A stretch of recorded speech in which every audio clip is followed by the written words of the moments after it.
Greenland নিতে বাধা দেয় ৮ দেশের ওপর ১০% শুল্ক আরোপ ট্রাম্পের। ফেব্রুয়ারি থেকে কার্যকর, ঐক্যবদ্ধ জবাবের হুঁশিয়ারি ইউরোপের। ইরানে প্রাণঘাতী বিক্ষোভ উস্কে দেওয়ার দায় ট্রাম্পের ঘাড়ে চাপালেন খামেনি। ধর্মীয় নেতার শাসন শেষের সময় এসেছে, মন্তব্য মার্কিন প্রেসিডেন্টের। গাজার নবগঠিত শান্তি পরিষদে যোগ দিতে এরদোয়ান আল সিসিকে আহ্বান। বোর্ড গঠনের আগে ইসরায়েলের সঙ্গে সমন্বয় করা হয়নি, অভিযোগ নেতানিয়াহুর। বিধানসভা ভোটের আগে উত্তপ্ত পশ্চিমবঙ্গের রাজনীতি। তৃণমূলের শাসন আমলে বেড়েছে দুর্নীতি, দাবি মোদির। বিজেপির বিরুদ্ধে ধর্মীয় বিভাজনের পাল্টা অভিযোগ।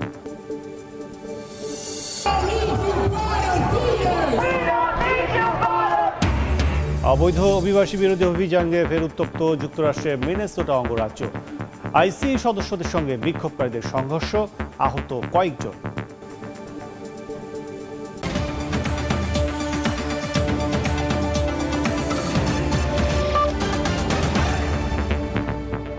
আন্তর্জাতিক সময়ের সঙ্গে আছি আমি কাজল আব্দুল্লাহ। গ্রিনল্যান্ড অধিগ্রহণে যুক্তরাষ্ট্রের বিরোধিতা করায় ইউরোপের ৮ মিত্র দেশের ওপর ১০% শুল্ক আরোপ করেছেন মার্কিন প্রেসিডেন্ট ডোনাল্ড ট্রাম্প। ফেব্রুয়ারি থেকে এটি কার্যকর হচ্ছে। গ্রিনল্যান্ড ইস্যুতে কোনো সমঝোতা না হলে জুন থেকে শুল্ক হার বাড়িয়ে ২৫% করা হবে বলেও জানান ট্রাম্প। তার এমন পদক্ষেপের জবাব ঐক্যবদ্ধভাবে দেওয়ার ঘোষণা দিয়েছেন ইউরোপের নেতারা। এদিকে দ্বীপটির সার্বভৌমত্ব রক্ষার দাবিতে ডেনমার্ক ও গ্রিনল্যান্ড শুরু হয়েছে বিক্ষোভ। তীব্র ঠান্ডা আর বৃষ্টির মধ্যেও গ্রিনল্যান্ডের রাজধানী নুকের রাস্তায় সাধারণ মানুষের ঢল। দাবি একটাই, যুক্তরাষ্ট্রের অধীনে যেতে চান না গ্রিনল্যান্ডবাসী। মার্কিন প্রেসিডেন্ট ডোনাল্ড ট্রাম্পের গ্রিনল্যান্ড অধিগ্রহণের বিপক্ষে অবস্থান নিয়ে আন্দোলনে নামেন ডেনমার্কের রাজধানী কোপেনহেগেনের বাসিন্দারাও। পতাকা হাতেই মিছিল করেন তারা। এদিকে স্থানীয় সময় শনিবার ট্রুথ সোশ্যালে দেয়া এক পোস্টে প্রেসিডেন্ট ট্রাম্প জানান, গ্রিনল্যান্ড কেনার অনুমতি না দেওয়া পর্যন্ত ইউরোপীয় কয়েকটি দেশের উপর শুল্ক আরোপ করা হবে। Denmark, Norway, Sweden, France, Germany, যুক্তরাজ্য, নেদারল্যান্ডস ও ফিনল্যান্ডের উপর ১ ফেব্রুয়ারি থেকে ১০% শুল্ক কার্যকর হচ্ছে। ১ জুন থেকে তা বাড়িয়ে করা হবে ২৫%। কোনো চুক্তি না হওয়া পর্যন্ত এই শুল্ক বহাল থাকবে বলেও জানান তিনি।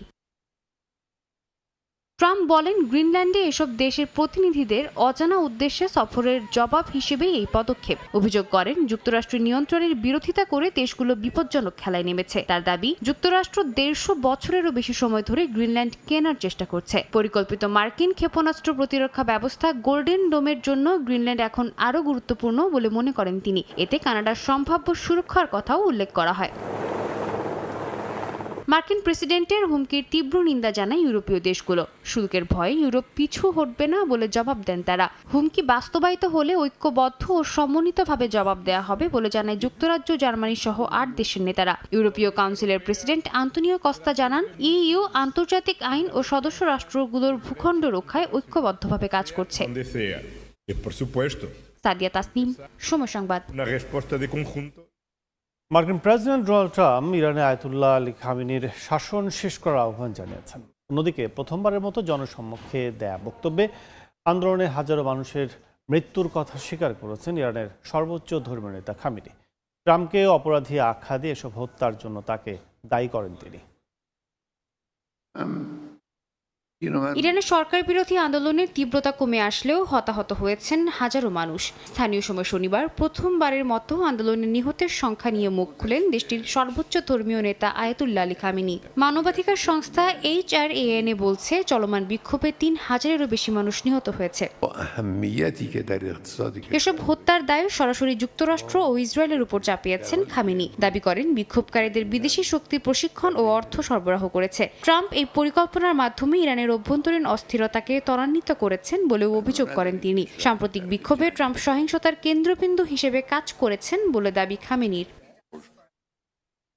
এই মন্তব্যের জবাবে মার্কিন প্রেসিডেন্ট বলেন, ইরানে নতুন নেতৃত্ব খোঁজার সময় এসেছে। তিনি অভিযোগ করেন, ইরানের শাসকরা সহিংসতা ও দমন-পীড়নের উপর ভিত্তি করে দেশ চালাচ্ছেন। ট্রাম্প খামেনিকে অসুস্থ মানুষ আখ্যা দিয়ে তাকে মানুষ হত্যা বন্ধ করে দেশ ঠিকভাবে পরিচালনা করতে বলেন। তিনি আরও বলেন, নেতৃত্ব মানে সম্মান দেয়া, ভয় দেখানো নয়। সাদিয়া তাসনিম, সময় সংবাদ। ইরানের বিক্ষোভ কিছুটা স্তিমিত হলেও সংকট এখনো শেষ হয়নি বলে দাবি করেছেন বিশ্লেষকরা। যে কোনো সময় তেহরান আবারও বিক্ষোভে ফুঁসে উঠতে পারে উল্লেখ করে তাদের আশঙ্কা, সেক্ষেত্রে মার্কিন প্রেসিডেন্ট ডোনাল্ড ট্রাম্প সামরিক অভিযানের দিকেই হাঁটতে পারেন। বিশ্লেষকরা বলছেন, ইরানি ট্রাম্পের আসল লক্ষ্য দেশটির শাসন ব্যবস্থার পরিবর্তন। এদিকে ভেনেজুয়েলা ও গ্রিনল্যান্ড ইস্যু সহ নানা সংকটের মধ্যে ট্রাম্প কি মধ্যপ্রাচ্যে আরেকটি বড় সংকট চাইবেন কিনা, এটা নিয়েও প্রশ্ন অনেকের। ইরানের সরকার বিরোধী বিক্ষোভ ঘিরে নতুন করে তেহরান ওয়াশিংটন ডিসির মধ্যে উত্তেজনা ছড়িয়েছে। শুরুতে হুমকি ধমকি দিলেও এখন কিছুটা নমনীয় হয়েছেন মার্কিন প্রেসিডেন্ট ডোনাল্ড ট্রাম্প। প্রশ্ন উঠছে, ইরান ইস্যু থেকে ট্রাম্প কি আসলেই দৃষ্টি সরিয়ে নিলেন, নাকি ভেতরে ভেতরে অন্য কোনো ছক কষছেন? সম্প্রতি ট্রাম্প বলেছেন ইরানে তার লক্ষ্য হলো জয়, তবে বিশ্লেষকরা বলছেন ভিন্ন কথা। তাদের মতে টিকে থাকার লড়াইয়ে আদর্শিক ইরানি শাসন ব্যবস্থার বিরুদ্ধে মার্কিন প্রেসিডেন্টের জন্য বিজয়ের কোনো সহজ পথ নেই। 2020 সালে শীর্ষ জেনারেল কাশেম সুলাইমানি হত্যাকাণ্ড স্থাপনায় যুক্তরাষ্ট্রের বোমা হামলার পাল্টা জবাবের উদাহরণ টেনে তারা বলেন, ইরানের কেন্দ্রীয় সরকারের ওপর যে কোনো হামলার জবাবে দেশটি অর্থবহ পাল্টা প্রতিক্রিয়া জানাতে পারে। সর্বোচ্চ ধর্মীয় নেতা আয়াতুল্লাহ আলী খামেনি ও শীর্ষ কর্মকর্তাদের লক্ষ্য করে নেতৃত্ব নির্মূল অভিযান চালানো হলেও শাসন ব্যবস্থা ভেঙে পড়বে এমন নিশ্চয়তা নেই। এতে আরও অস্থিতিশীলতা তৈরি হওয়ার আশঙ্কা করছেন তারা। এদিকে স্টিমসন সেন্টার থিঙ্ক ট্যাঙ্কের ফেলো বারবারা স্লাভিন বলেন, ইরানে দ্রুত বিজয়ের সম্ভাবনা ক্ষীণ।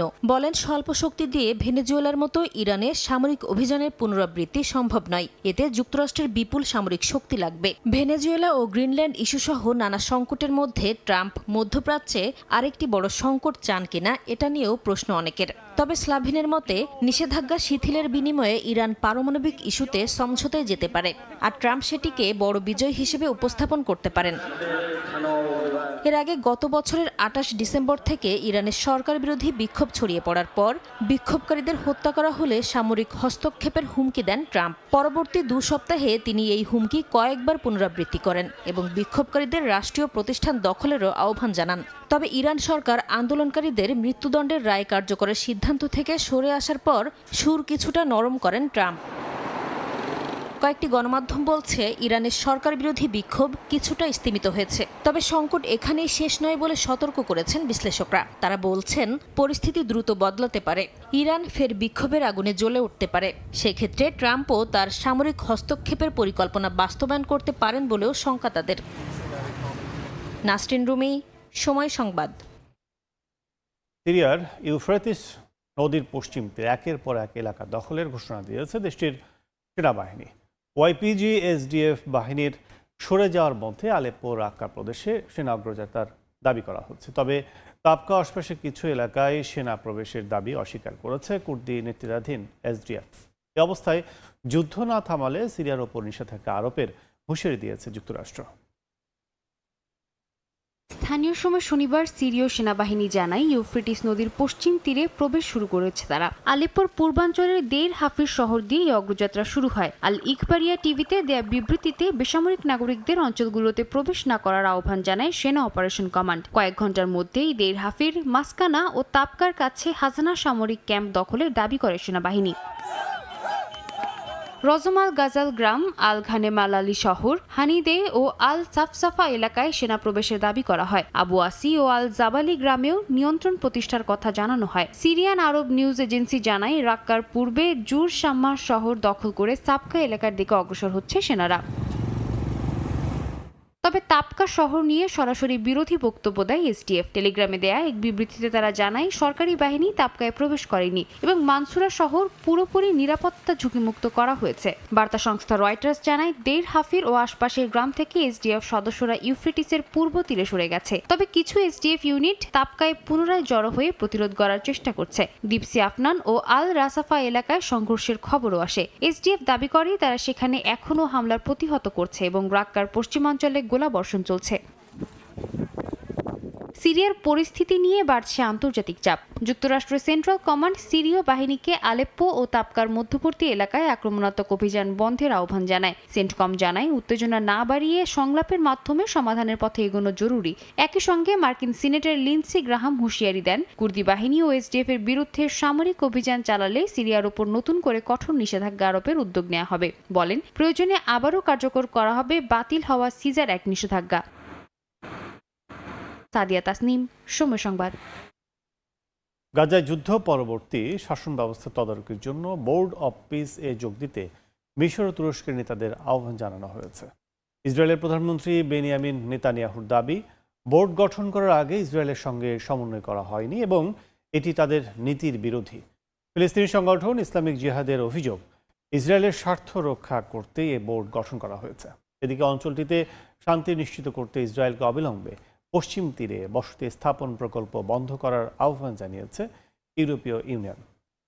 যুদ্ধবিরতি নিয়ে তৎপরতার মধ্যে ফিলিস্তিনে 1 জন নিহত ও 6 জন আহত হয়েছেন। যুদ্ধবিরতির দ্বিতীয় ধাপ কার্যকরে বিশিষ্ট ব্যক্তিদের নিয়ে বোর্ড অফ পিস গঠন করছেন মার্কিন প্রেসিডেন্ট ডোনাল্ড ট্রাম্প। এই তালিকায় নাম লেখাতে আহ্বান জানিয়েছেন মিশর ও তুরস্কের নেতাদের। তুরস্কের প্রেসিডেন্ট রিসেপ তাইপ এরদোয়ানকে শনিবার আমন্ত্রণ জানানো হয়। মিশরের পররাষ্ট্রমন্ত্রী বদর আবদিলাতি জানান, প্রেসিডেন্ট আবদেল ফাত্তাহ আল সিসির আমন্ত্রণ পর্যালোচনা করা হচ্ছে। বোর্ডের দায়িত্বগুলো এখনো বিস্তারিতভাবে প্রকাশ করা হয়নি। হোয়াইট হাউস জানিয়েছে, আগামী কয়েক সপ্তাহে আরও সদস্যের নাম ঘোষণা করা হবে।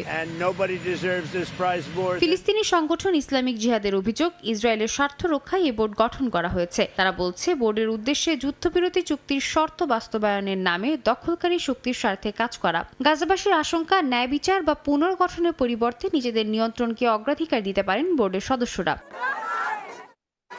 ইসরায়েলের প্রধানমন্ত্রী বিনিয়ামিন নেতানিয়াহু বলছেন, ইসরায়েলের সঙ্গে সমন্বয় ছাড়াই বোর্ড গঠন করা হয়েছে। এতে তাদের দেশের নীতির লঙ্ঘন হচ্ছে। দেশটির জাতীয় নিরাপত্তা মন্ত্রী ইতামার বেনগাভির ট্রাম্প প্রশাসনের পরিকল্পনার সমালোচনা করেন। বেনগাভিরের দাবি, হামাসকে ধ্বংস করার পাশাপাশি ফিলিস্তিনিদের গাজা ছাড়তে বাধ্য করা উচিত।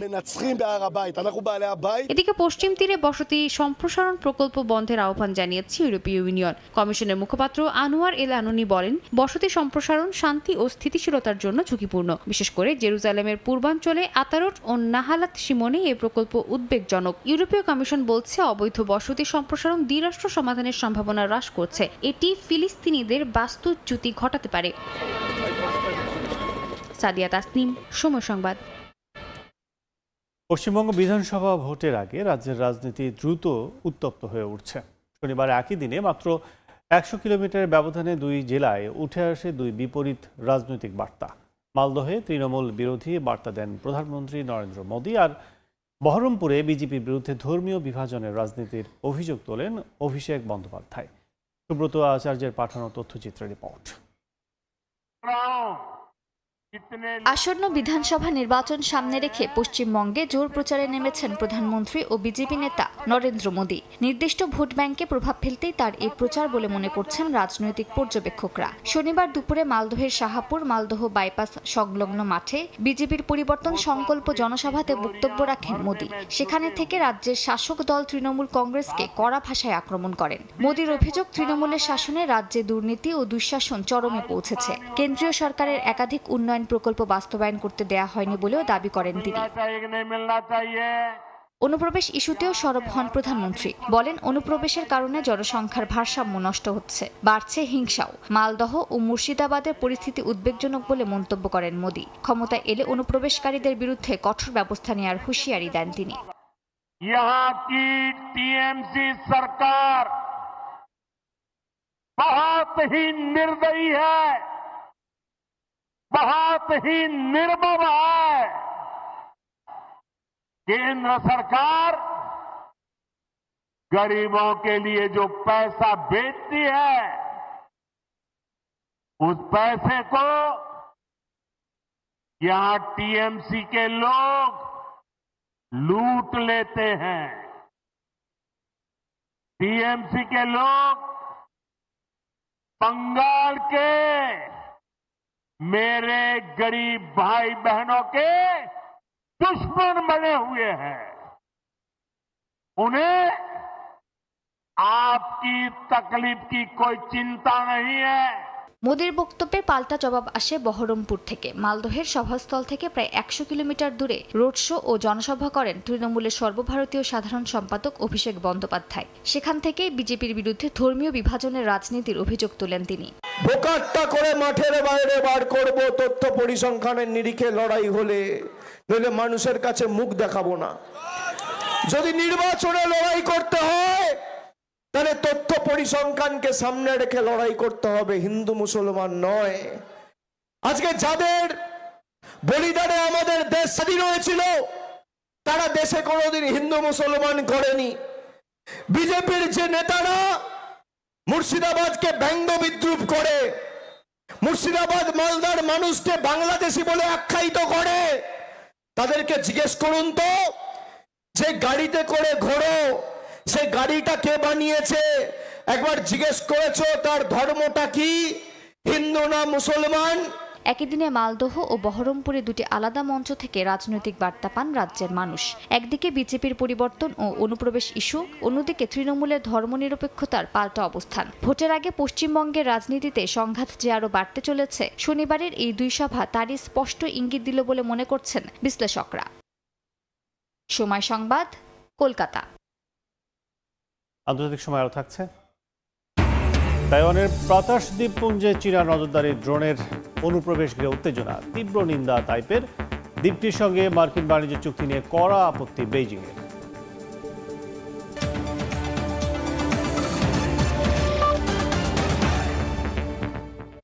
যুক্তরাষ্ট্রে অবৈধ অভিবাসী বিরোধী অভিযান ইস্যুতে আবারও উত্তাল মিনেসোটা অঙ্গরাজ্যের বিক্ষোভ। ইমিগ্রেশন অ্যান্ড কাস্টমস এনফোর্সমেন্টের পক্ষের জনগণের সমাবেশে বাধা দেয় আইসি বিরোধীরা। এ সময় দু দলের মধ্যে দেখা দেয় মুখোমুখি সংঘর্ষ। সময় কয়েকজন আহত হন। পরিস্থিতি নিয়ন্ত্রণে আনতে অঙ্গরাজ্যটিতে অতিরিক্ত পুলিশ মোতায়েন করা হয়। গেল কয়েকদিন ধরেই উত্তপ্ত যুক্তরাষ্ট্রের মিনেসোটার রাজপথ। ইমিগ্রেশন অ্যান্ড কাস্টমস এনফোর্সমেন্ট অফিসারের গুলিতে অভিবাসী নিহতের ঘটনার পর থেকে প্রতিদিনই গতি পাচ্ছে আইসিই বিরোধী আন্দোলন। তবে স্থানীয় সময় শনিবার বিরোধীদের বিপরীতে সড়কে অবস্থান নেন আইসিই পক্ষের জনগণ। মিনিয়াপলিসের শহরতলিতে প্রো আইস ও অ্যান্টি আইস বিক্ষোভকারীদের মধ্যে সংঘর্ষ হয়। অ্যান্টি আইস বিক্ষোভকারীরা প্রো আইস সমাবেশে বাধা দিলে ধস্তাধস্তি শুরু হয়। ব্যানার নামানো, ধাক্কাধাক্কি আর মারধরের দৃশ্যও দেখা যায়। পরিস্থিতি উত্তপ্ত হলে মিনিয়াপলিস পুলিশ সোয়াট গিয়ার পরে সাজোয়াজাদ নিয়ে এলাকায় নামে। রাজ্য কর্তৃপক্ষ ন্যাশনাল গার্ডকে প্রস্তুত থাকতে বলে। পুলিশ জনতাকে রাস্তা ছাড়ার নির্দেশ দেয় এবং ছত্রভঙ্গ করার চেষ্টা করে। আইসিই পন্থীদের সমাবেশের নেতৃত্বে ছিলেন কট্টর ডানপন্থী ইনফ্লুয়েন্সার জ্যাক ল্যাং। পাল্টা বিক্ষোভকারীরা ঘিরে ধরলে পুলিশ তাকে এলাকা থেকে সরিয়ে নেয়। সংঘর্ষের সময় কয়েকজন আহত হন। পাল্টা বিক্ষোভকারীদের অভিযোগ, তার উপস্থিতি উত্তেজনা উস্কে দিয়েছে। ক্যাপিটাল হামলার ঘটনায় দণ্ডিত হয়ে পরে মার্কিন প্রেসিডেন্ট ডোনাল্ড ট্রাম্পের ক্ষমায় মুক্তি পান জ্যাক ল্যাং। প্রকাশ্যে ইসলাম বিদ্বেষী বক্তব্য দিয়ে পরিচিত তিনি। কোরআন পোড়ানোর হুমকি এবং সোমালি অভিবাসী অধ্যুষিত এলাকায় মিছিলের ঘোষণাও দেন জ্যাক ল্যাং। মালিহা সুহরওয়ার্দী, সময় সংবাদ। মালয়েশিয়ার রাজধানী কুয়ালালামপুর থেকে বাংলাদেশি সহ অন্তত 217 জন অবৈধ অভিবাসীকে আটক করা হয়েছে। স্থানীয় সময় শনিবার রাজধানীর কোতারা এবং সেলাঙ্গোর রাজ্যের আমপাং জায় একযোগে বড় অভিযান চালায় অভিবাসন বিভাগ। সকাল 11টা থেকে দুপুর 2টা পর্যন্ত চলে এই বিশেষ অভিযান। মালয়েশিয়া থেকে মোহাম্মদ আব্দুল কাদেরের রিপোর্টে বিস্তারিত। স্থানীয় সময় শনিবার সকাল থেকেই কুয়ালালামপুরের কোতারায়া এবং পার্শ্ববর্তী আমপাংজায়া এলাকায় দেখা দেয় উত্তেজনা। বেলা 11টায় একই সঙ্গে দুই জায়গায় চালানো হয় অভিযান। এ সময় পরীক্ষা করা হয় 1530 জনের কাগজপত্র। এর মধ্যে কোতারায়ায় 876 জন এবং আমপাংজায়ায় 654 জনের নথি যাচাই করা হয়। আমরা আজ দুইটি গুরুত্বপূর্ণ পয়েন্টে অভিযান চালিয়েছি। আমাদের মূল লক্ষ্য ছিল যারা বৈধ কাগজপত্র ছাড়া অবস্থান করছেন এবং পাশের শর্ত লঙ্ঘন করছেন তাদের আইনের আওতায় আনা। এই প্রক্রিয়া চলমান থাকবে।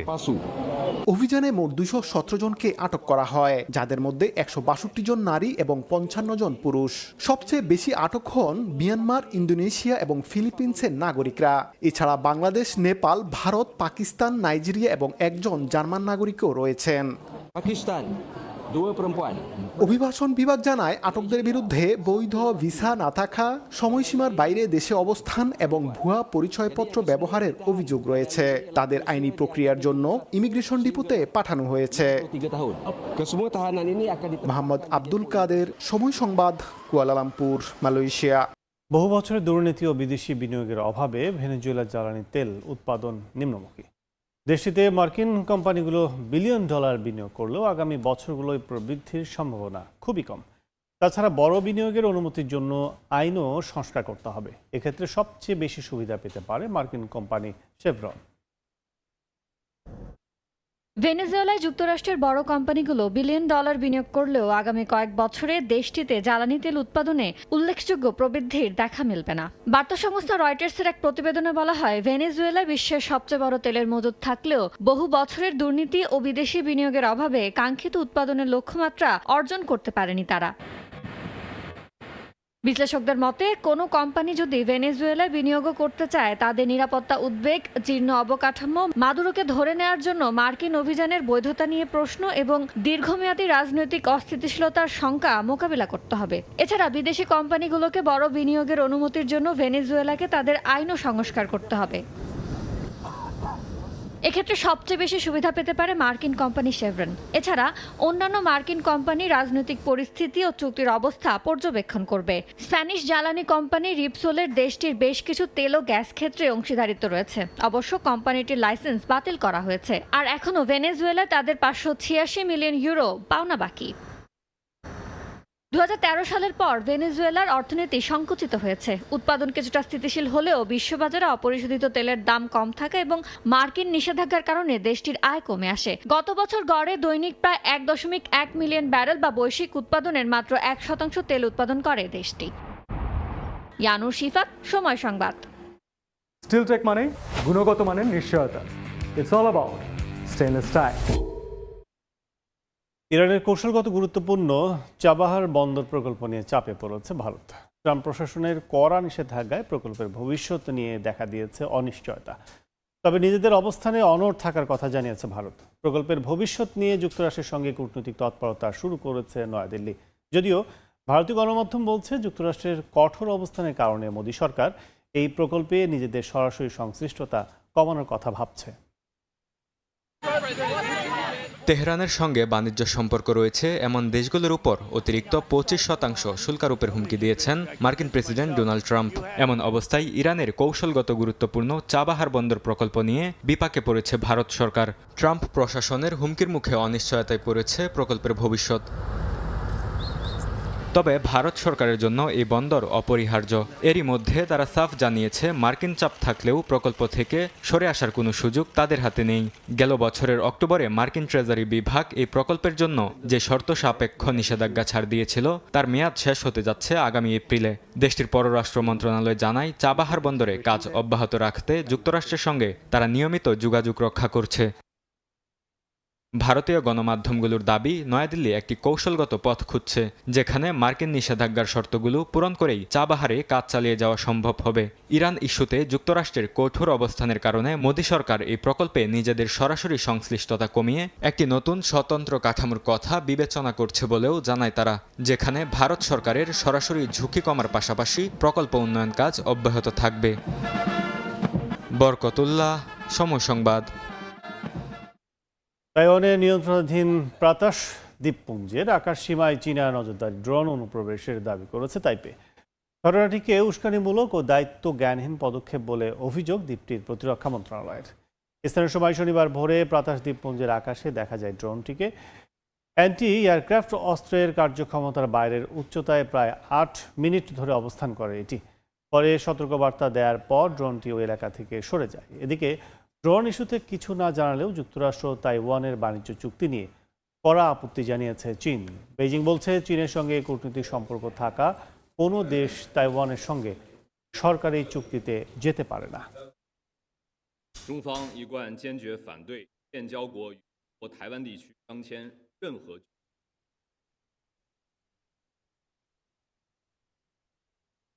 也要强。 আন্তর্জাতিক সময় আরও থাকছে। ইন্দোনেশিয়া 11 আরোহীনে ছোট উড়োজাহাজ নিখোঁজ। মারোস রিজেন্সির পার্বত্য অঞ্চলে উদ্ধারকারী দল মোতায়েন, চলছে ব্যাপক তল্লাশি। যুক্তরাষ্ট্রের নিউ ইয়র্কে জনপ্রিয় জাপানি কার্টুন সিরিজ পোকেমনের কার্ডের দোকানে ডাকাতি হয়েছে। স্থানীয় সময় বুধবার একটি ইভেন্ট চলার সময় একদল সশস্ত্র ডাকাত প্রায় $1 লাখ মূল্যের সরঞ্জাম লুট করে। ভিডিও ফুটেজে দেখা যায়, দোকানে ঢুকে অস্ত্রধারীরা দ্রুত বিভিন্ন কার্ডের প্যাকেট সংগ্রহ করে। এ সময় ক্রেতা ও কর্মচারী আতঙ্কিত হয়ে পড়েন। ডাকাতির ঘটনায় তদন্ত শুরু করছে পুলিশ, তবে এখনও সন্দেহভাজন কাউকে আটক করা সম্ভব হয়নি। এ ঘটনার পর শহরে পোকেমনের কার্ডের অন্য দোকানগুলোর নিরাপত্তা বাড়ানো হয়েছে।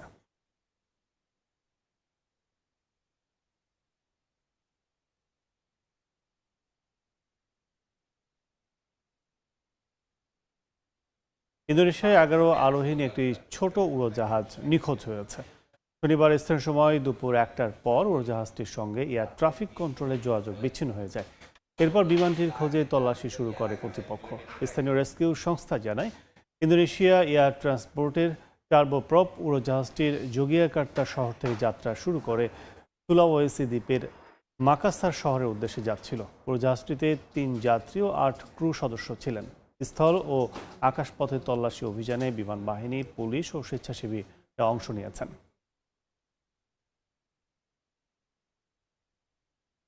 পাকিস্তানের করাচিতে একটি বহুতল শপিং মলে ভয়াবহ অগ্নিকাণ্ডে 3 জন নিহত হয়েছেন, দগ্ধ হয়েছেন অন্তত 20 জন। অনেকে উদ্ধার করে স্থানীয় হাসপাতালে নেওয়া হয়েছে। স্থানীয় সময় শনিবার গভীর রাতে করাচির MA জিন্না রোডের ফুল প্লাজা মলে এই আগুনের ঘটনা ঘটে। নিচতলা থেকে শুরু হওয়া আগুন দ্রুত উপরের তলাগুলোতে ছড়িয়ে পড়ে। আগুন নেভাতে 20টির বেশি ফায়ার ইউনিট মোতায়েন করা হয়েছে। রাতভর উদ্ধার অভিযান চালিয়ে আটকে পড়াদের বের করা হয়। অগ্নিকাণ্ডের কারণ তদন্ত করে দেখা হচ্ছে।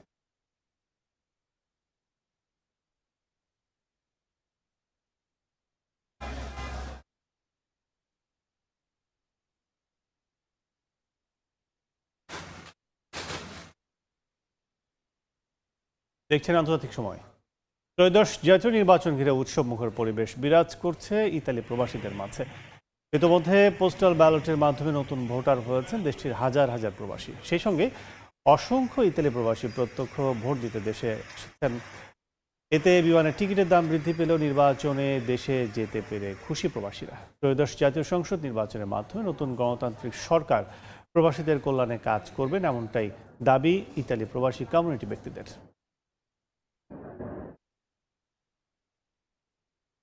চলতি অর্থবছর $240 কোটি রেমিটেন্স দেশে পাঠিয়েছেন প্রবাসী বাংলাদেশিরা, যা গেল অর্থ বছরের তুলনায় বেশি। এই ধারাবাহিকতা ধরে রাখতে সর্বোচ্চ রেমিটেন্স প্রেরণকারীদের সরকার প্রদান করছে কমার্শিয়াল ইম্পর্ট্যান্ট পারসন CIP মর্যাদা। 2025-26 অর্থবছরে বিশ্বের 86 জন প্রবাসী বাংলাদেশি CIP হিসেবে নির্বাচিত হয়েছেন। এর মধ্যে সংযুক্ত আরব আমিরাত থেকেই নির্বাচিত হয়েছেন 41 জন। আমিরাত থেকে নির্বাচিত CIPদের নিয়ে আবুধাবিতে বাংলাদেশ দূতাবাস আয়োজন করে এক মতবিনিময় সভা। এই সময় CIPরা তুলে ধরেন তাদের প্রবাস জীবনের সংগ্রাম ও নানা প্রতিবন্ধকতার চিত্র।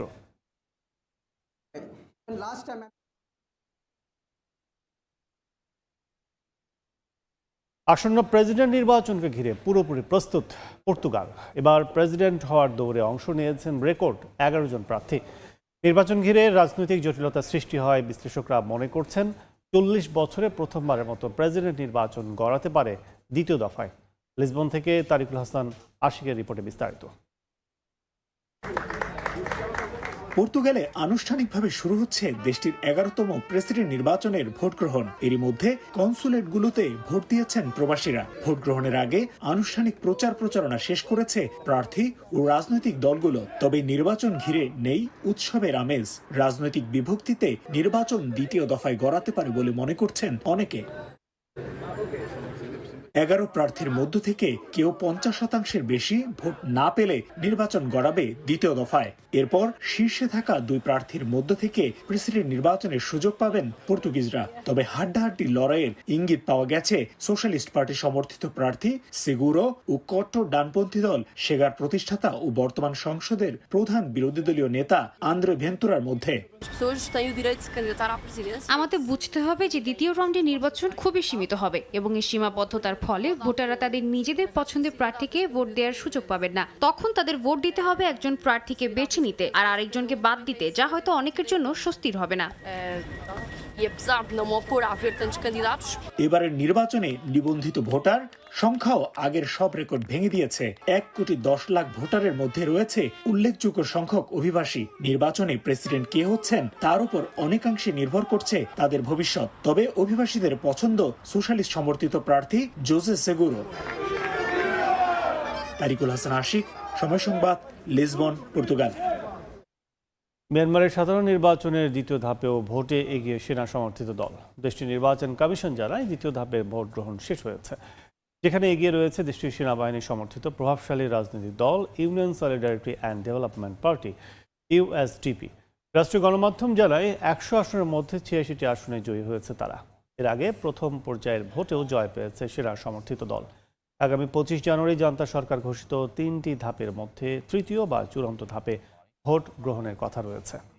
আন্তর্জাতিক সময়, দক্ষিণ কোরিয়ার চিলড্রেন্স ইমাজিনারি ফরেস্ট বা যা শিশুদের কৌতূহলী ও কল্পনাময় জগৎ, আধুনিক স্থাপত্য শৈলী, রঙিন নকশা এবং শিশু বান্ধব পরিবেশে নির্মিত কেন্দ্রটি ইতোমধ্যেই শিশু অভিভাবকদের কাছে বেশ জনপ্রিয় হয়ে উঠেছে। বিশেষজ্ঞরা বলছেন এমন উদ্ভাবনী উদ্যোগে শিশুদের শারীরিক ও মানসিক শক্তি বিকাশের পাশাপাশি নিরাপদ, আধুনিক এবং বৈষম্যহীন পরিবেশ গড়ে তোলার ক্ষেত্রে যথেষ্ট ভূমিকা পালন করছে। দক্ষিণ কোরিয়া থেকে মোহাম্মদ হানিফের রিপোর্ট। শিশুরা নিজেরাই ভাবছে, পরিকল্পনা করছে এবং সমস্যার সমাধান খুঁজে নিচ্ছে। দক্ষিণ কোরিয়ার ভাষায় যাকে বলা হয় সাংহরিনোরি। অতিরিক্ত প্রযুক্তি ব্যবহারের নির্ভরতা কমিয়ে শিশুদের মেধা ও সৃজনশীলতা বিকাশে শিশুদের উদ্ভাবনী সক্ষমতার দিকে ঝুঁকছে পরিবারগুলো। দক্ষিণ কোরিয়ার ইয়ংইন ইমাজিনারি ফরেস্ট ফর চিলড্রেন, যা শিশুদের আত্মবিশ্বাসী ও উদ্ভাবনী করে গড়ে তোলার একটি বিনোদন ও শিক্ষা কেন্দ্র। বিশাল এই ইনডোর কমপ্লেক্সটি শিশুদের সৃজনশীলতাকে আকৃষ্ট করে। এখানে আছে ইন্টারঅ্যাক্টিভ প্রদর্শনী, সৃজনশীল কর্মশালা, কারুশিল্প, theatre performance, craft, art workshop, AI learning zone সহ বিজ্ঞান ও প্রযুক্তি নির্ভর নানা কার্যক্রম। এছাড়াও আছে বিশাল এক লাইব্রেরি জোন। এখানে প্রতিটি বই শিশুদের নতুন নতুন অ্যাডভেঞ্চারে নিয়ে যায়।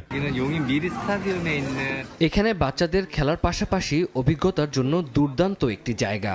এখানে বিনামূল্যে প্রবেশ করা যায়। খেলার পাশাপাশি শিশুরা সুন্দর অভিজ্ঞতা অর্জন করতে পারবে। এখানে রং বেরঙের অনেক কিছু আছে। পছন্দের বই খুঁজে নিয়ে এসে পড়ছি, নিজের পছন্দ মতো ছবিও এঁকেছি। আমি এখানে প্রায় আসি, কারণ এই শীতকালে উষ্ণতার মধ্যে আমি বাচ্চাদেরকে সময় দিচ্ছি। এখানে পড়ার জন্য অনেক বই আছে। বাচ্চারা খেলার মাধ্যমে অনেক কিছু শিখতে পারে। এছাড়াও শিশুদের দক্ষ নাগরিক হিসেবে গড়ে তুলতে প্রাতিষ্ঠানিক শিক্ষার পাশাপাশি নৈতিকতা ও কর্মমুখী দক্ষতার উপর বিশেষ গুরুত্ব দেয় দক্ষিণ কোরিয়া সরকার। দক্ষিণ কোরিয়া থেকে মোহাম্মদ হানিফ, সময় সংবাদ। আন্তর্জাতিক সময় শীর্ষ সংবাদগুলো জানিয়ে দিচ্ছে আরেকবার। গ্রিনল্যান্ড নিতে বাধা দেয় 8 দেশের উপর 10% শুল্ক আরোপ ট্রাম্পের। ফেব্রুয়ারি থেকে কার্যকর, ঐক্যবদ্ধ জবাবের হুঁশিয়ারি ইউরোপের।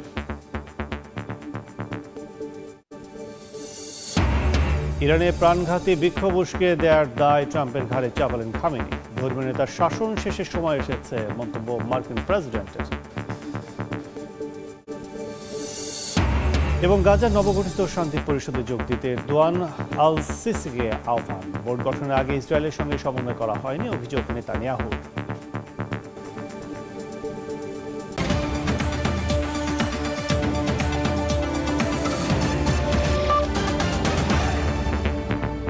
এই ছিল আন্তর্জাতিক সময়। এরপর সকাল 10টার সময় সংবাদের সঙ্গে থাকবেন মনির হোসাইন।